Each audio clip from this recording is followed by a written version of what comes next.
Hello everyone, sup y'all? This is Mike J with World News Report, and thank you for joining us here today on our next reading of the ancient Ethiopian Bible, one of the oldest books of scriptures known to man, including volumes long removed from the versions that we know of today, word for word, as it was written in the 3rd to 4th century AD. Comments or questions are welcome. So just a quick recap. In our last reading, we covered the census of the clans who surrounded the ark to guard it, and the special procedures to transport it, the descendants of Aaron and Moses, ritual testing of a wife's faithfulness, and the NAZIRITE vow. What? Is that pronounced right? Okay, let's continue our journey with reading number 19. Numbers 7 through 13.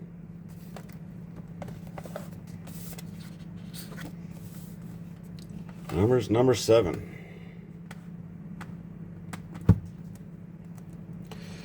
Now, when Moses had completed the erection of the dwelling, he had anointed and consecrated it with all its equipment, as well as the altar with all its equipment, an offering made by the princes of Israel, who were heads of the ancestral home, the same princes of the tribes who supervised the census. The offering they brought before the Lord consisted of 6 baggage wagons and 12 oxen, that is, a wagon for every 2 princes and an ox for every prince. These they presented as their offering before the dwelling. The Lord then said to Moses, "Accept their offering, that these things they may put into use in the service of the meeting tent. Assign them to the Levites, to each group in proportion to its duties." So Moses accepted the wagons and oxen and assigned them to the Levites. He gave 2 wagons and 4 oxen to the Gershonites in proportion to their duties, and 4 wagons and 8 oxen to the Merarites in a proportion to their duties, under the supervision of Ithamar, son of Aaron, the priest. He gave none to the Kohathites, because they had to carry on their shoulders the sacred objects which were their charge. For the dedication of the altar also, the princes brought offerings before the altar on the day it was anointed. But the Lord said to Moses, "Let 1 prince a day present his offering for the dedication of the altar." The one who presented his offering on the first day was Nabshon, son of Amminadab, prince of the tribe of Judah. His offering consisted of 1 silver plate weighing 130 shekels according to the sanctuary standard, and 1 silver basin weighing 70 shekels, both filled with fine flour mixed with oil for a cereal offering. 1 gold cup of 10 shekels weight filled with incense, 1 young bull, 1 ram, and 1 yearling lamb for the Holocaust. 1 goat for a sin offering, and 2 oxen, 5 rams, 5 goats, and 5 yearling lambs for a peace offering. This was the offering of Nabshon, son of Amminadab. On the 2nd day, Nethanel, son of Zuar, prince of Issachar, made his offering. He presented the exact same thing. Then it goes down to the 3rd day. It was the turn of Elijab, son of Helon, prince of the Zebulunites. His offering was the same.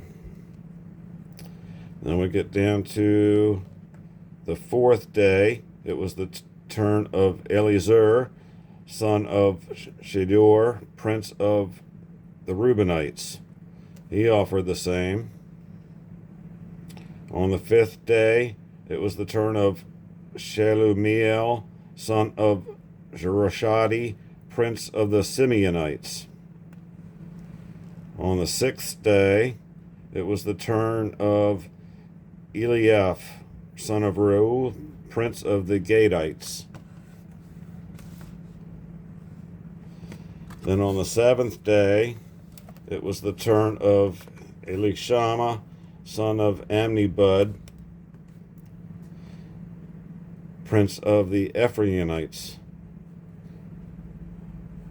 They all offer the same offering. On the eighth day, it was the turn of Gamaliel, son of Pedazur, prince of the Messiahites.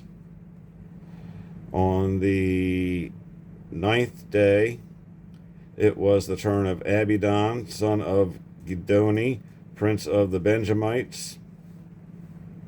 On the 10th day, it was the turn of Abizur, son of Amishadi, prince of the Danites. On the 11th day, it was the turn of Pagiel, son of Okron, prince of the Asherites. And on the 12th day, it was the turn of Ahira, son of Enon, prince of the Naphtalites. His offer was the same. These were the offerings for the dedication of the altar.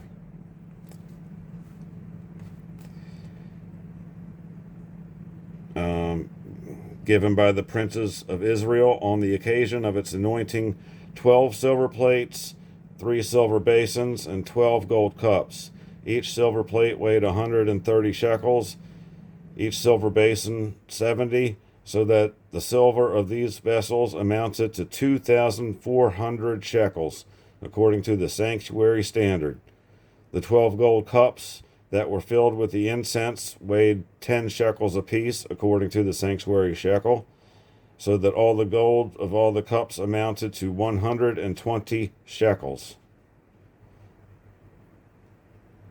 The animals for the holocausts were, in all, 12 young bulls, 12 rams, and 12 yearling lambs, with their cereal offerings. Those for the sin offerings were 12 goats. The animals for the peace offerings were in all 24 oxen, 60 rams, 60 goats, and 60 yearling lambs. These then were the offerings for the dedication of the altar after it was anointed.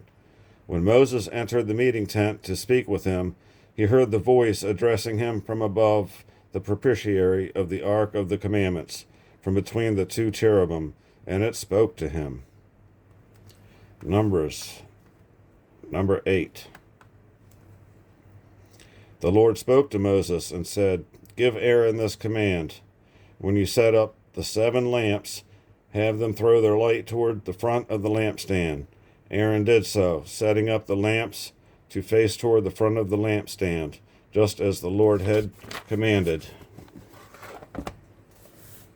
Moses.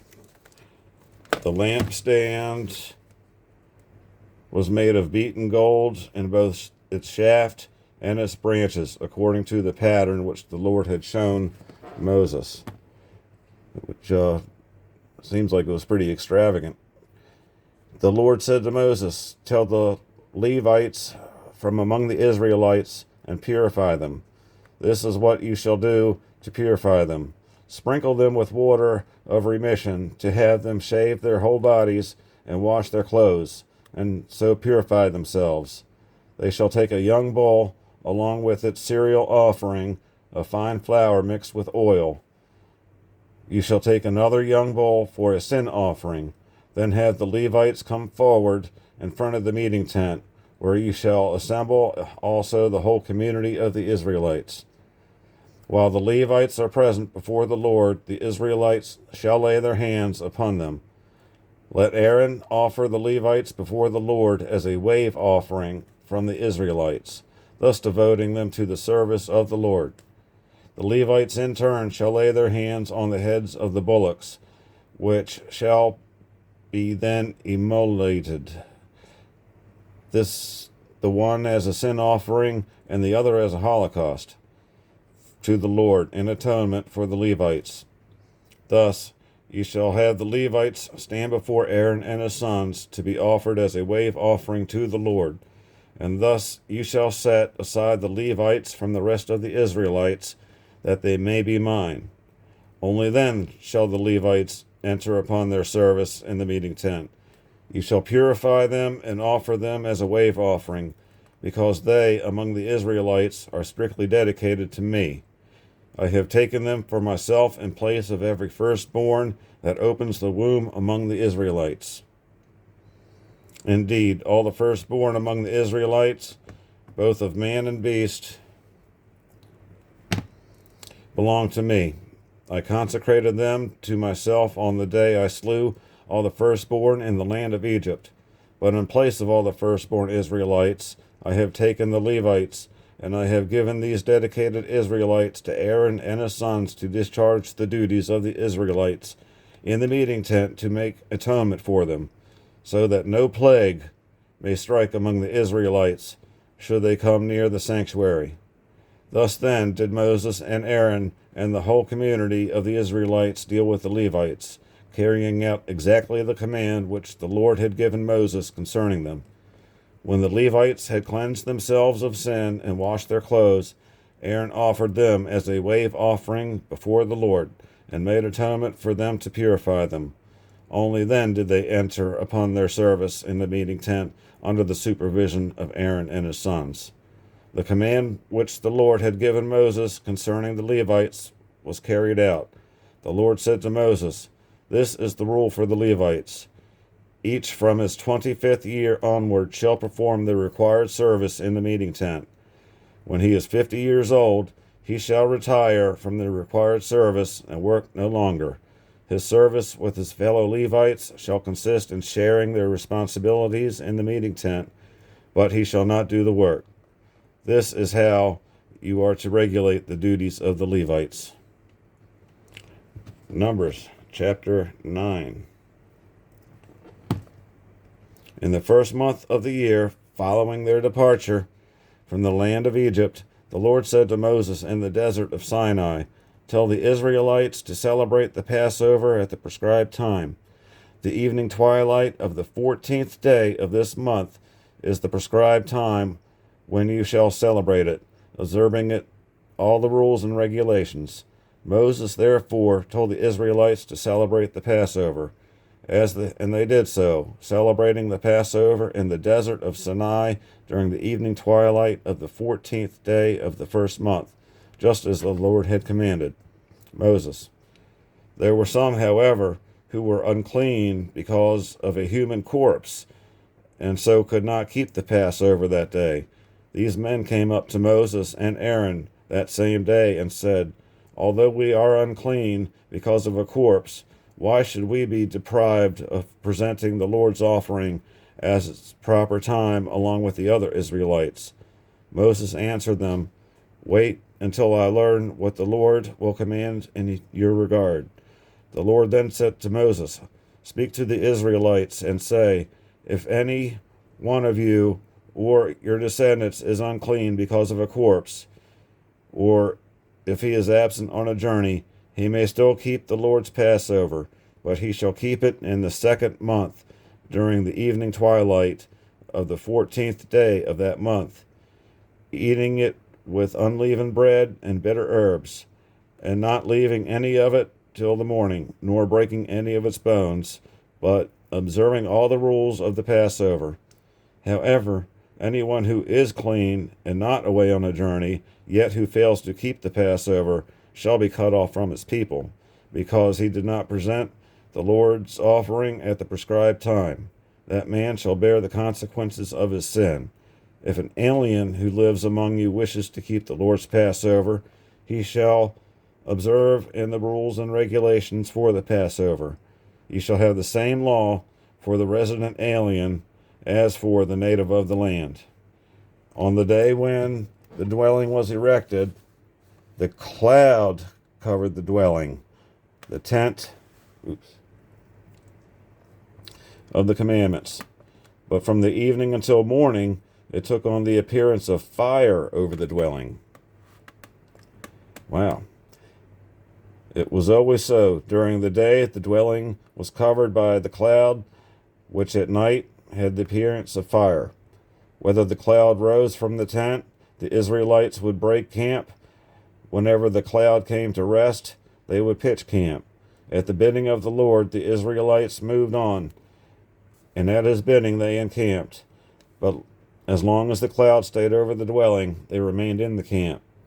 Even when the cloud tarried many days over the dwelling, the Israelites obeyed the Lord and would not move on. Yet sometimes the cloud was over the dwelling only for a few days. It was the bidding of the Lord that they stayed in camp, and it was at his bidding that they departed. Sometimes the cloud remained there only from evening until morning, and when it rose in the morning, they would depart. Or if the cloud lifted during the day, or even at night, they would then set out. Whether the cloud tarried over the dwelling for 2 days or for a month or longer, Israelites remained in camp and did not depart. But when it lifted, they moved on. Thus it was always at the bidding of the Lord that they encamped, and at his bidding they set out, ever heeding the charge of the Lord as he had bidden them through Moses. Numbers chapter 10. The Lord said to Moses, "Make 2 trumpets beaten of silver, which you shall use in assembling the community and breaking camp. When both are blown, the whole community shall gather round you at the entrance of the meeting tent.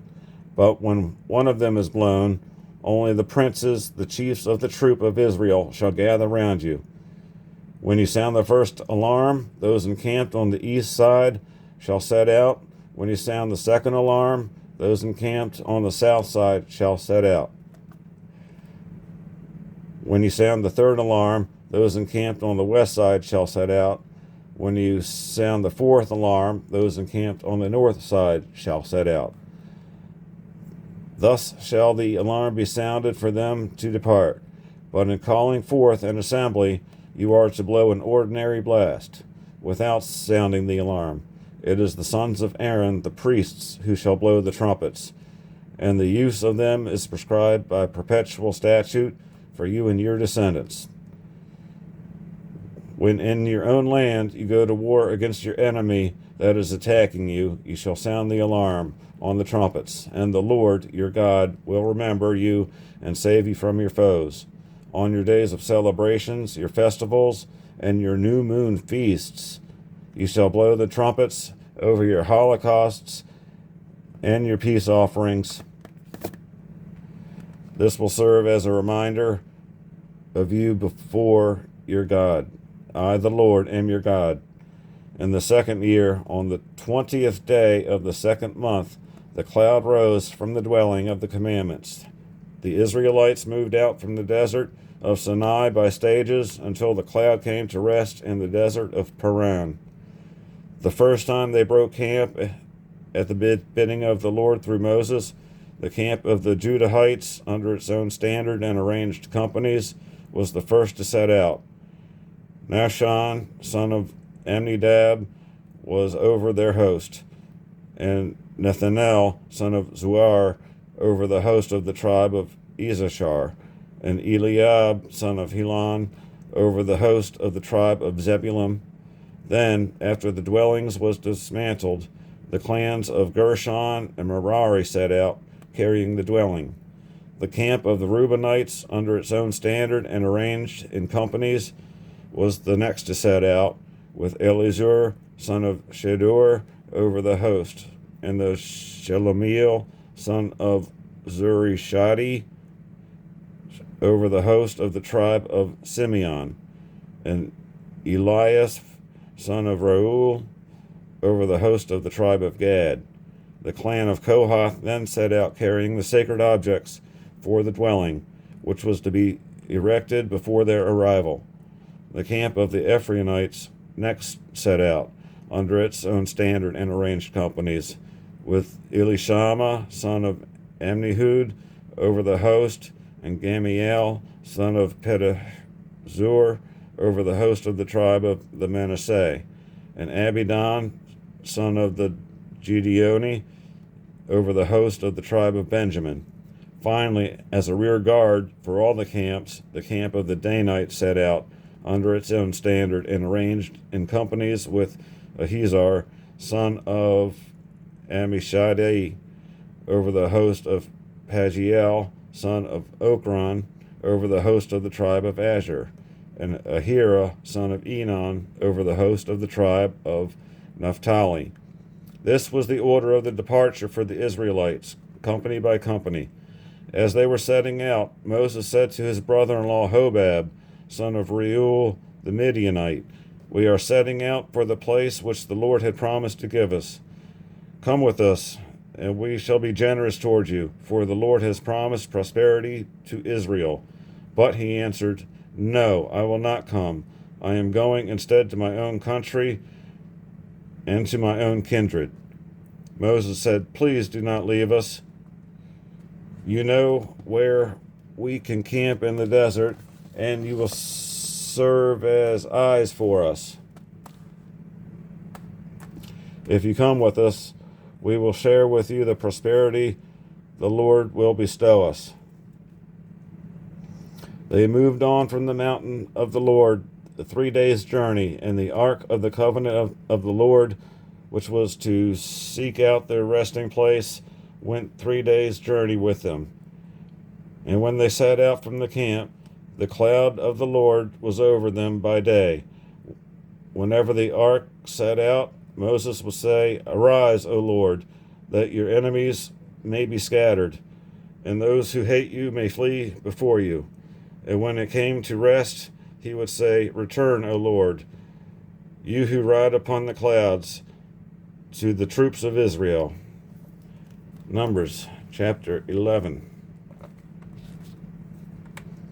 Now the people complained in the hearing of the Lord, and when he heard it, his wrath flared up, so that the fire of the Lord burned among them and consumed the outskirts of the camp. Goodness. But when the people cried out to Moses, he prayed to the Lord, and the fire died out. Hence that place was called the Taberah, because of the fire of the Lord had burned among them. The foreign elements among them were so greedy for the meat that even the Israelites lamented again. "Would that we had meat for food. We remember the fish we used to eat without cost in Egypt, and the cucumbers, the melons, the leeks, the onions, and the garlic. But now we are famished. We see nothing before us but manna."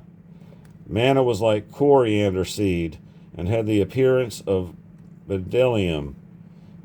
Coriander is kind of nutty. Bdellium is like a waxy sap. When they had gone about and gathered it up, the people would grind it between millstones or pound it into a mortar, then cook it in a pot and make it into loaves, which tasted like cakes made with oil. At night, when the dew fell upon the camp, the manna also fell. That's strange. When Moses heard the people, family after family, crying at the entrance of their tents, so that the Lord became very angry, he was grieved. "Why do you treat your servant so badly?" Moses asked the Lord. "Why are you so displeased with me that you burden me with all these people? Was it I who conceived all these people, or was it I who gave them birth, that you tell me to carry out them at my bosom, like a foster father carrying an infant, to the land you had promised under oath to their fathers? Where can I get meat to give all these people? For they are crying to me, 'Give us meat for our food.' I cannot carry all this people by myself, for they are too heavy for me. If it is the way you will deal with me, then please do me the favor of killing me at once, so that I need no longer face this distress."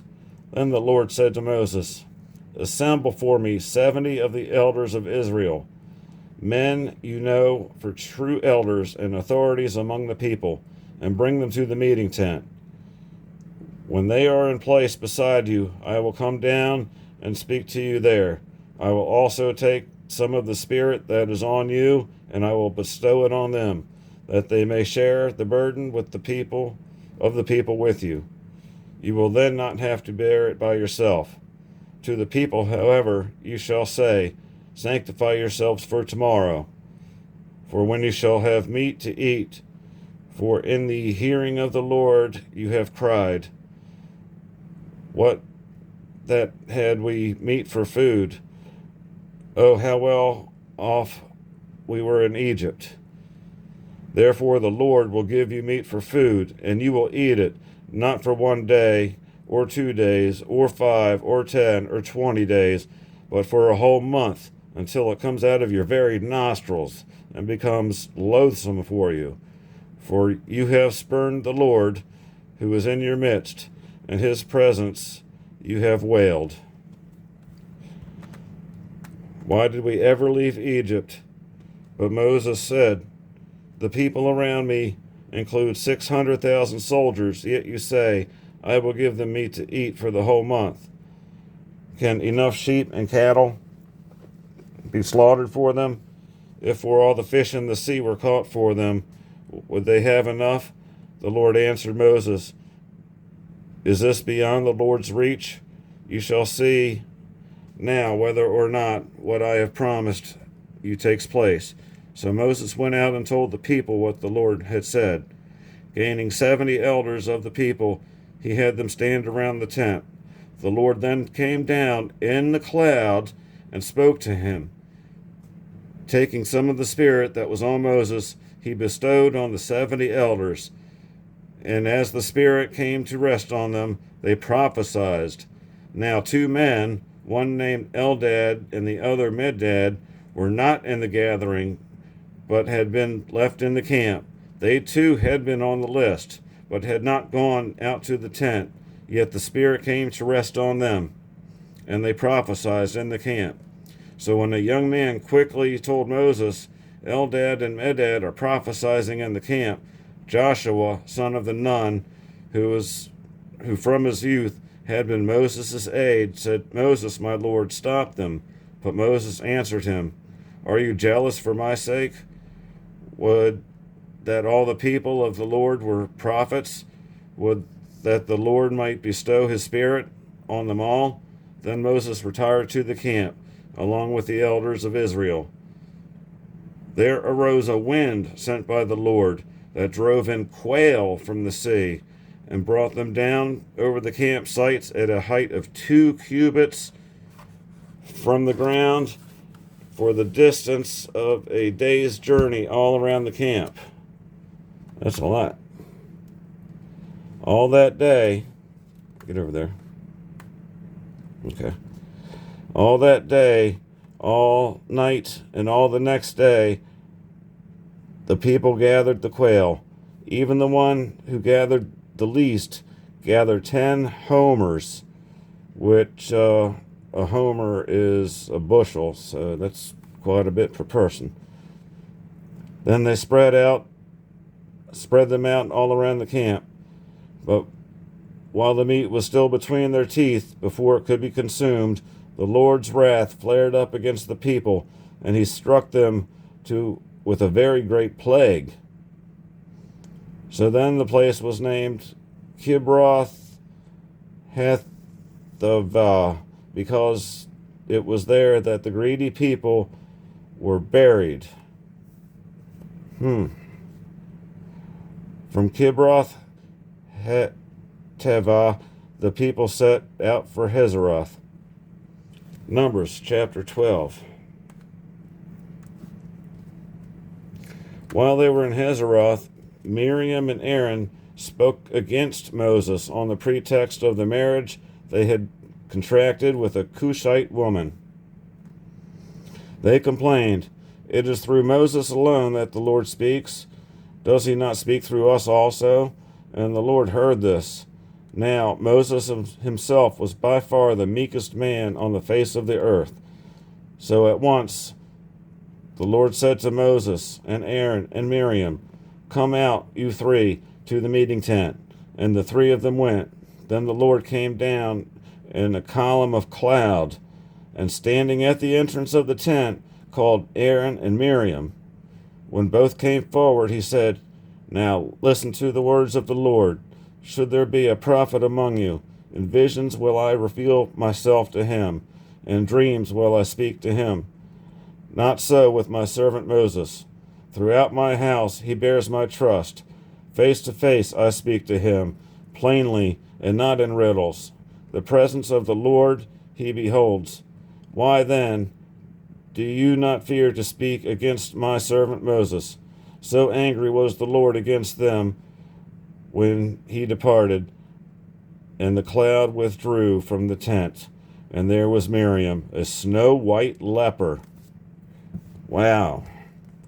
And when Aaron turned and saw her a leper, "Ah, my Lord," he said to Moses, "please do not charge us with the sin as we have foolishly committed. Let her thus not be like the stillborn babe that comes forth from its mother's womb with its flesh half consumed." Then Moses cried to the Lord, "Please, not this, pray heal her." But the Lord answered Moses, "Suppose her father had spit in her face, would she not hide in shame for 7 days? Let her be confined outside the camp for 7 days. Only then may be she brought back." So Miriam was confined outside the camp for 7 days, and the people did not start out again until she was brought back. After that, the people set out from Hazeroth and encamped in the desert of Paran. Numbers, chapter 13, final chapter. The Lord said to Moses, "Send men to reconnoiter the land of the Canaan, which I am giving to the Israelites. You shall send 1 man from each ancestral tribe, all of them princes." So Moses dispatched them from the desert of Paran, as the Lord had ordered. All of them were leaders among the Israelites. By name they were Shauma, son of Zachar, of the tribe of Reuben; Shaphat, son of Hori, of the tribe of Simeon; Caleb, son of Jephunneh, of the tribe of Judah; Egal, son of Joseph, of the tribe of Issachar; Hosea, son of the Nun, of the tribe of Ephraim; Palti, son of Raphu, of the tribe of Benjamin; Gadiel, son of Sodi, of the tribe of Zebulun; Gadi, son of Suzi, of the tribe of Manasseh, for the Josephites; with Amiel, son of the Gamali, of the tribe of Dan; Sethur, son of Michael, of the tribe of Asher; Nabi, son of Vopshi, of the tribe of Naphtali; Guel, son of Machi, of the tribe of Gad. These are the names of the men whom Moses sent out to reconnoiter the land. But Hosea, son of the Nun, Moses called Joshua. And sending them to reconnoiter the land of the Canaan, Moses said to them, "Go up here to the Negeb, up in the highlands, and see what kind of land it is. Are the people living there strong or weak, few or many? Is the country in which they live in good or bad? Are the towns in which they dwell open or fortified? Is the soil fertile or barren? Wooded or clear? And do your best to get some of the fruit of the land." It was the season for early grapes. So when they went up and reconnoitered the land from the desert of Zin, as far as where Rehab adjoins Labo of Hanath, going up by the way of Negeb, they reached Hebron,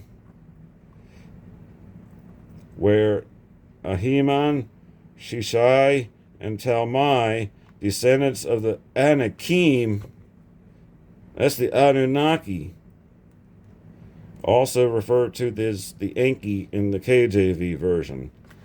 How about that? Hebron had been built 7 years before Zoan in Egypt. They also reached the Wadi Eshol, where they cut down a branch with a single cluster of grapes on it, which 2 of them carried on a pole, as well as some pomegranates and figs. It was because of this cluster the Israelites cut that they called the place Wadi Eshol. After reconnoitering the land for 40 days, they returned, met Moses and Aaron and the whole community of the Israelites in the desert of Paran at Kadesh, made a report to them all, and showed them the fruit of the country. They told Moses, "We went into the land in which you sent us. It does indeed flow with milk and honey, and here is the fruit.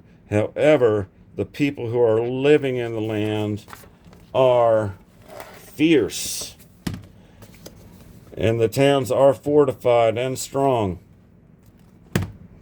Besides, we saw descendants of the Anakim, the Amalekites, live in the region of Negeb. Hittites, Jebusites, and Amorites dwell in the highlands, and Canaanites along the seacoast and the banks of the Jordan. Caleb, however, to quiet the people towards Moses, said, "We ought to go up and seize the land, for we certainly can do so." But the men who had gone up with him and said, "We cannot attack the people. They are too strong for us." So they spread discouraging reports among the Israelites about the land they had scouted, saying, "The land that we explored is a country that consumes its inhabitants. And all the people we saw there are huge men, veritable giants. The Anakim were a race of giants. We felt like mere grasshoppers, and so we must have seemed to them." Wow. Okay, there it is, folks. We'll wrap this reading up. We'll pick up on Numbers chapter 14 next time. So again, this is Mike signing out. Thanks for joining us. God bless. Please like and share with those who might care. Appreciate you much. Signing out.